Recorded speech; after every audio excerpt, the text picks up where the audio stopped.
இங்கு கூடியுள்ள அனைவருக்கும் எனது இனிய குடியரசு தின வாழ்த்துகளோடு கூடிய இனிய காலை நேர வணக்கம். வாக்குரிமை நம் அடிப்படை உரிமை. நம்முடைய வாக்கு நாட்டின் தலையெழுத்தையே மாற்றி அமைக்கும் என்பதற்கு ஏற்ப ஜனநாயக நாட்டில் வாக்களிப்பது நம் அனைவருடைய கடமையும் உரிமையுமாகும்.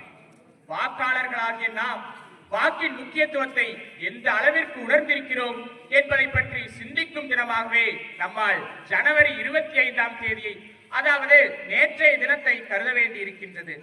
ஒரு வாக்கின் முக்கியத்துவம் என்ன என்பதையும் வாக்காளரின் கடமை என்ன என்பதையும், விலைமதிப்பற்ற வாக்கை விலை கொடுத்து வாங்குவது தவறு என்பதையும் நாம் மக்களிடையே உணர்த்த வேண்டும்.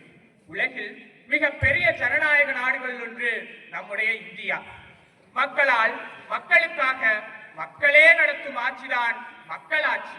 அத்தகைய மக்களாட்சிதான் இன்றைக்கு நம்முடைய இந்தியாவிலும் நடைபெற்றுக் கொண்டிருக்கின்றது.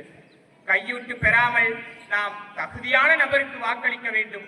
இப்படி வாக்களிப்பதன் மூலம் நாட்டின் பொருளாதாரம் வளர்ச்சி அடைவதோடு மக்களின் தேவைகளும் நிறைவேற்றப்படுகின்றன. நம்முடைய நாட்டின் எதிர்காலத்தை தீர்மானிக்கும் அதிகாரம் அரசாங்கத்தின் கையில் தான் இருக்கிறது. அத்தகைய அரசாங்கத்தை தீர்மானிக்கும் தேர்தலை நாம் வாக்களித்து சரியாக பயன்படுத்திக் கொள்ள வேண்டும்.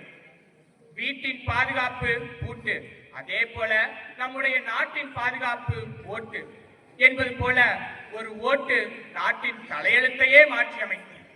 நம் நலமும் நம்முடைய நாட்டின் நலமும் நம்முடைய விரல் நுனியில் என்பதை உணர்ந்து நாம் வாக்களிக்க வேண்டும்.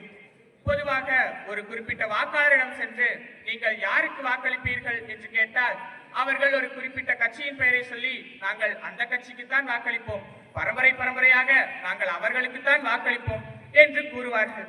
இப்படி குடும்பத்தினர் சொல்வதை கேட்டு வாக்களிப்பது, பணம் மற்றும் பரிசு பொருள்களை பெற்றுக்கொண்டு வாக்களிப்பது, மதுபானங்களுக்கும் பிரியாணிகளுக்கும் கூட அடிமையாகி வாக்களிப்பது என இன்றைக்கு மக்கள் பல காரணங்களுக்காக வாக்களித்து வருகிறார்கள்.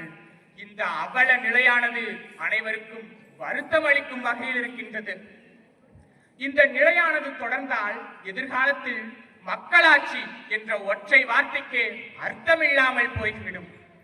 ஏழையின் சிரிப்பில் இறைவனை காணலாம் என்பதற்கு ஏற்ப ஏழையின் கண்ணீரை துடைத்திடவும் நாட்டின் பொருளாதாரத்தை உயர்த்திடவும் பாடுபடும் நல்ல ஆட்சியாளர்களை நாம் தேர்வு செய்ய வேண்டும். வாக்குரிமை என்று சொன்னாலே நம் கையில் என்னங்க இருக்கு என்பதுதான் பல மக்கள் கேட்கும் கேள்வியாக இருக்கிறது. ஆனால் உண்மையிலேயே நம்முடைய நாட்டின் தலையெழுத்து நம்முடைய விரல் நுனியில் என்பதை உணர்ந்தால் நம்முடைய இந்தியா எதிர்காலத்தில் வல்லரசு இந்தியாவாக மாறும் என்பதில் எவ்வித ஐயமும் இல்லை. இந்தியாவின் பிரதமர் ஆவதற்கு முன் நம்முடைய தற்போதைய பாரத பிரதமர் நரேந்திர மோடிஜி அவர்களுக்கு விசா வழங்க மாட்டோம் என்று அமெரிக்க அரசு அடம் பிடித்தது. ஆனால் இந்திய மக்கள் அவருக்கு அளித்த வாக்குகள் அதே அமெரிக்க அரசை அவருக்கு சிவப்பு கம்பளம் விரித்து வரவேற்பு அளிக்க செய்தது.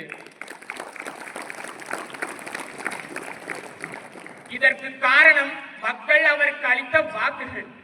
வாக்குரிமை நம் அடிப்படை உரிமை.